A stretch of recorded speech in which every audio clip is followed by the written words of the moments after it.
1인물에 대한 평가. 오하라 테치고로는 1899년 도쿄부 에바라군의 농가에서 태어나 어린 시절부터 농사일을 도우며 성장하였다. 그의 인생을 바꾼 결정적인 계기는 1918년 직접 목격한 쌀 폭동이었다. 당시 쌀값이 폭등하여 서민들의 생존이 위협받는 상황에서 기존 금융기관들이 부유층과 대기업 위주로 자금을 운용하는 모습에 큰 충격을 받은 그는 서민을 위한 금융기관이 반드시 필요하다는 신념을 가지게 되었다.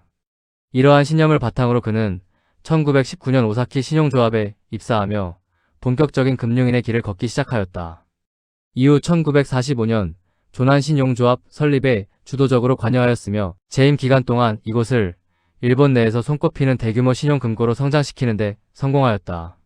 그의 활동 범위는 개별 신용금고의 운영을 넘어 제도권 금융으로 확장되었다. 1951년 신용금고법 제정 당시 협동조합 수준에 머물러 있던 신용금고의 법적 지위를 제도권 금융기관으로 격상시키는데 결정적인 역할을 수행하였다. 또한 전국신용금고연합회 회장을 역임하며 전국에 산재한 개별 신용금고의 자금을 효율적으로 통합, 운영하는 중앙집중형 금융키트를 마련하였고 대장성 금융제도조사회 위원으로서 현장 실무의 논리를 반영한 중소기업 금융정책을 설계하였다. 생애 후반기에는 교육과 사회공헌에 매진하였다. 1968년 오하라 하쿠바이 장학재단을 설립하여 지속가능한 인재 양성 체계를 구축하였으며 1989년 별세 당시에는 자신의 개인 유산인 100억엔 전액을 장학재단에 기부하였다.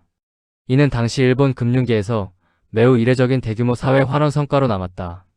이명조 분석. 이명조는 개수 일간이 수월에 출생하여 정관격을 이루고 있다.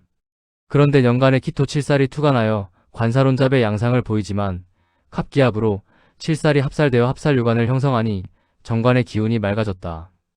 여기에 일지편인이 상신으로 작용하여 정관용 인격의 형상을 갖추었다. 이 사주는 정관을 생하는 재성과 상관의 공격으로부터 정관을 보호하는 인성을 상신으로 삼는다. 특히 월간에 상관이 존재하여 정관을 해치는 병이 되므로 이를 제어하는 인성이 약이 되어 사주가 발복하는 구조가 되었다. 따라서 재성과 인수가 희신이 되며 칠사로는 합살의 기운을 흔들 수 있어 불리하게 작용한다. 이러한 관점에서 남방화운을 만나는 시기에 큰 발전이 이루어진다. 말년에 당도하는 동방모군은 비록 기신운에 해당하나 일지에 유금편인이 자리잡고 있어 상관의 흉한 기운을 방어할 수 있다. 이는 인성이 상관을 제어하는 정관용인의 전형적인 작용으로 인수를 상신으로 쓰는 주된 목적이 상관을 견제함에 있으니 그 효용이 매우 두드러진다. 정관용 인격이란 사주 원국에서 정관이 주된 기운을 형성하고 있으며 이 정관의 기운을 인성으로 소통시켜 일간을 돕게 하는 격국을 의미한다. 이를 흔히 관인상생의 흐름이라고 부르는데 정관용 인격의 기질은 매우 반듯하고 명예를 중시하는 성향에서 비롯된다. 이들은 기본적으로 예의범절을 중요하게 생각하며 조직의 규범과 도덕적 가치를 준수하는 모범적인 태도를 보인다.